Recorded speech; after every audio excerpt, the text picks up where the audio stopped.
So, Jason, I want to check with you. I saw the poll go up. We just asked the Torch insiders to decide and rank what they wanted to talk about this hour, what they wanted me to start with, and it was Cuba, was it not? Yeah, it's gotten closer, but 55% of the audience want Cuba. The second closest one is Save Act at 42%. So most of them Cuba. Okay, good. We're going to talk. We'll talk about both of those. Let me start with Cuba. Let me start with something small on Cuba. A really important statement came from the Kremlin this week. The spokesperson, Dmitry Peskov, he said, Russia didn't abandon the dollar. The dollar abandoned us. Okay? Now, that's an interesting phrase coming from the spokesperson from the Kremlin. Then he said, if conditions change and the dollar became practical again, countries, including Russia, might resume using it again. Wait a minute.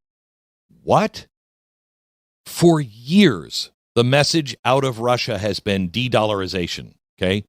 Now the message is more, well, we left because we had to, not because we wanted to. Wait, hold on.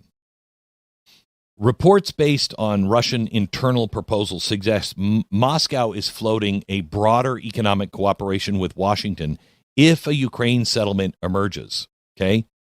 If we settle on Ukraine, what Russia is now saying is maybe we can do joint energy projects. Maybe we can jointly invest in different things and have cooperation. And maybe, the settlement systems that, Joe Biden just blew up, maybe it would include dollar-based transactions again. Wait, what? What? This is huge. Russia has been using the dollar as a weapon for a long time, and so are we. This is the fundamental principle of BRICS, and local currencies. Russia was saying that's the future. Okay. But then why are you saying you might go back to it? All right. So there's the first piece of the puzzle. Something's going on, and it's tied to Ukraine. Jason, tell me about the Cuban Missile Crisis. What was that about? What happened? Cuban Missile Crisis? Yes. Well, do you want to know like just kind of like this is what happened or what serious? Yeah, just basically what happened, basically. And I know I'm hitting you off I don't know if I would recall all the details, so go ahead and just off the top of your head, what happened?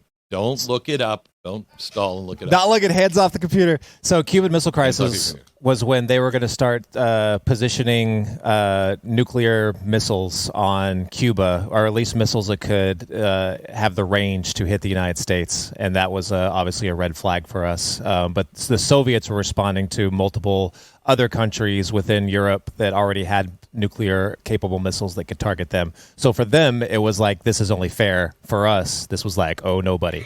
And then it happened. Oh, good. Do you remember the country that it came down to? Because it came down to one country. Nobody remembers this. But this is what the real argument was about. You're right. It was about, wait a minute, only fair is fair. You got them all up and down our border. You can't have that both ways. We're going to put them off your coast because you can hit us within minutes. We're going to be able to hit you within minutes. And we said, nope. And we think that this all ended. We think this all ended because JFK was so tough and he was like, I'm putting the ships and you're not going to cross the line. And that's part of it. But there was a deal. We will remove our missiles from Turkey. Oh, yes. And we won't pursue Turkey. Okay?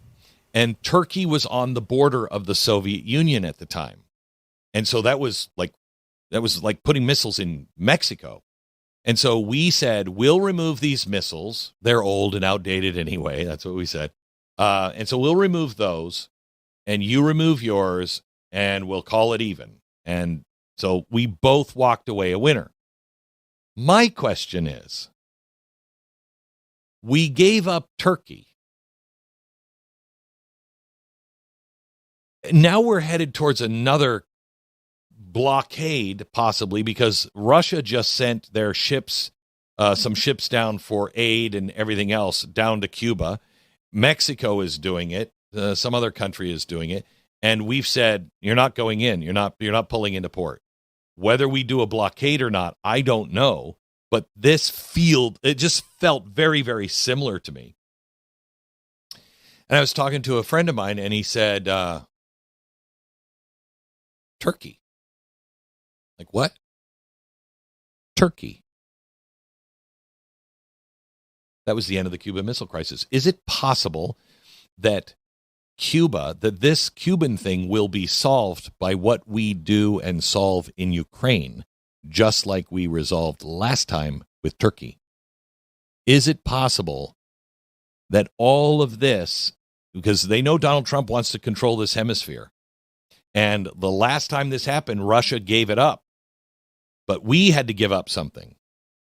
I'm wondering what the deal is going to be, because now he's talking about, okay, maybe we can use the U.S. dollar again. Maybe we can use the SWIFT system again. They were rebuilding. Remember, we're going to rebuild some. We're going to build something brand new to compete against that. Now he's saying, well, we might use that.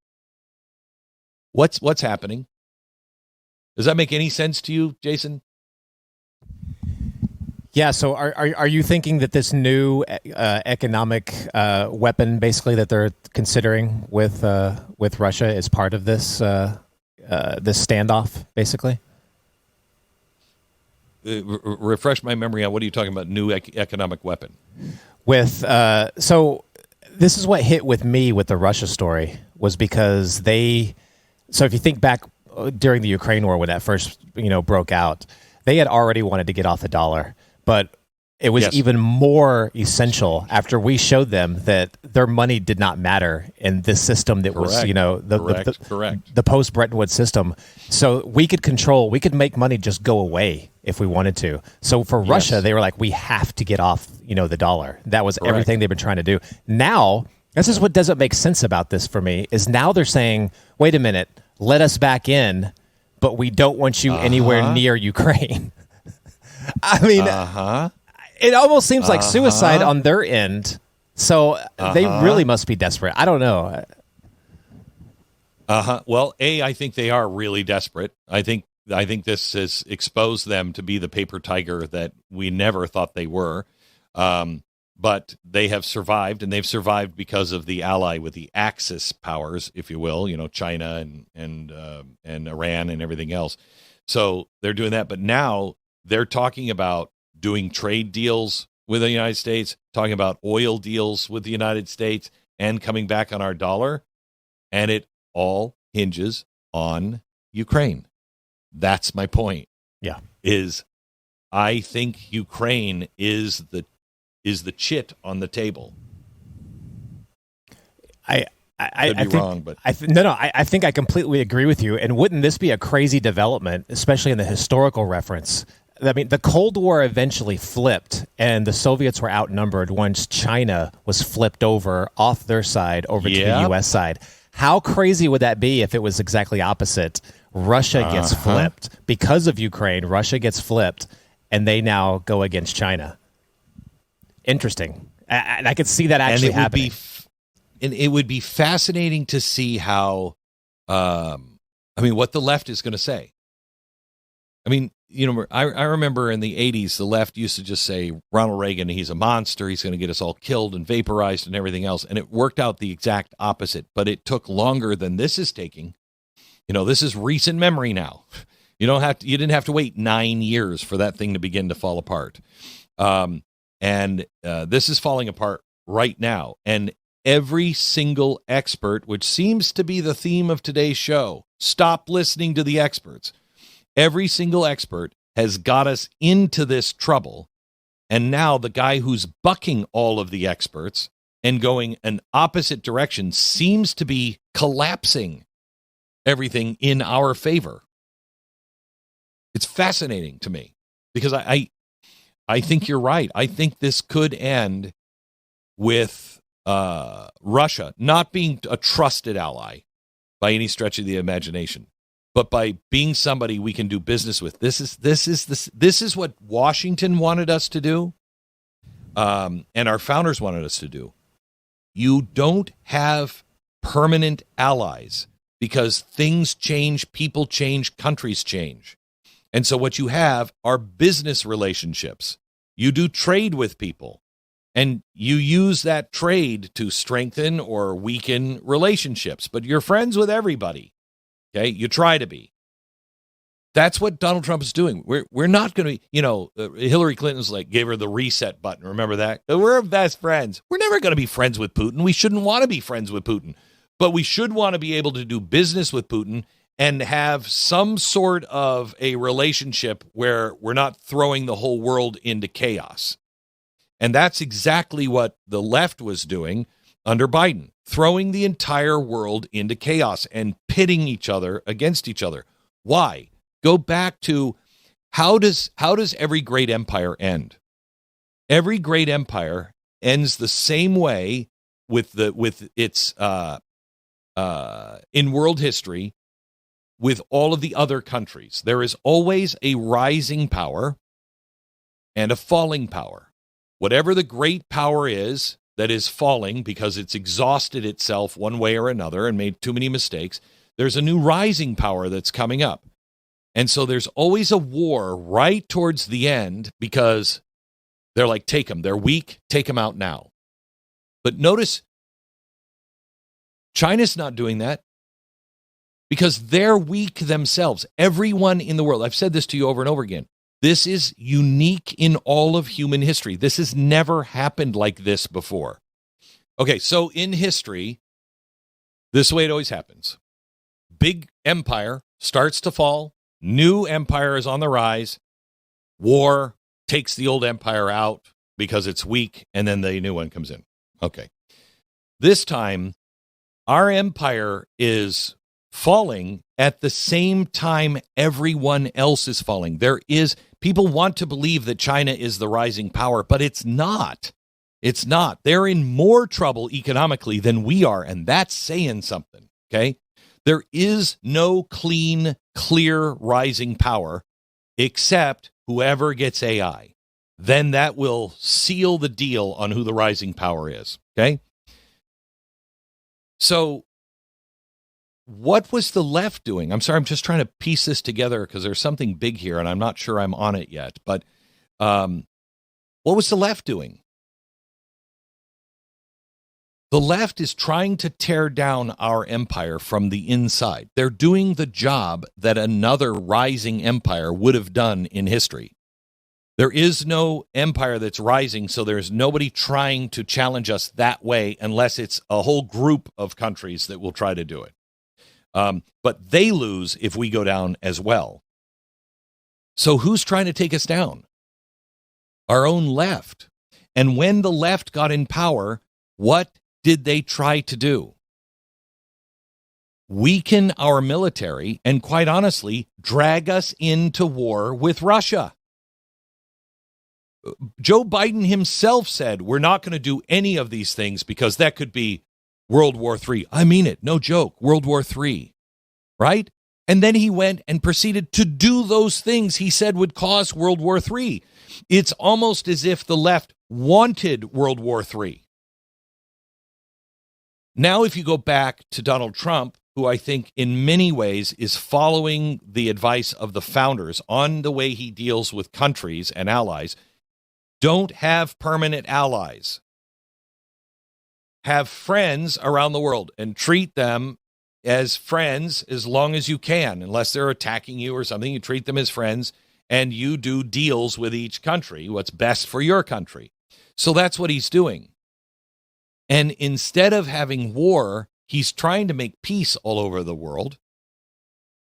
And now Russia, he's making a deal which could end with us having this hemisphere and Russia kind of saying, okay, we'll stay out. China will stay out.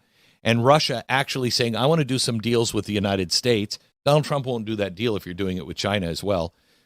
So we'll do oil deals with the United States, which will strengthen Europe as much as they can be strengthened, but also strengthen us and prevent World War III. And I think the chit on the table will be Ukraine. Now, here's an excuse on why we wouldn't do it. We wouldn't give up Ukraine because Biden gave the farmland of Ukraine. Look this up. It's horrifying. You can no longer say, we never got into a war and, wanted stuff or took land. Yep, we did. Biden gave much of the farmland and all of the rebuilding contracts to BlackRock and all of these, big hedge funds.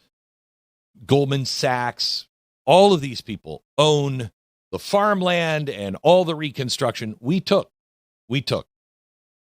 And that's the only reason why I could see he's not going to just give up Ukraine, because the pressure on the inside from all of these big financial players, I think it would be too strong, where they would be like, whoa, wait. We were supporting all of this stuff that was happening, and the only thing he can say is, you weren't supporting me. You weren't supporting my plan. You were supporting Joe Biden's plan. And, sorry, you don't get that. I mean, that's a big enemy to call out, but Donald Trump, if anybody will do it, Donald Trump would do it.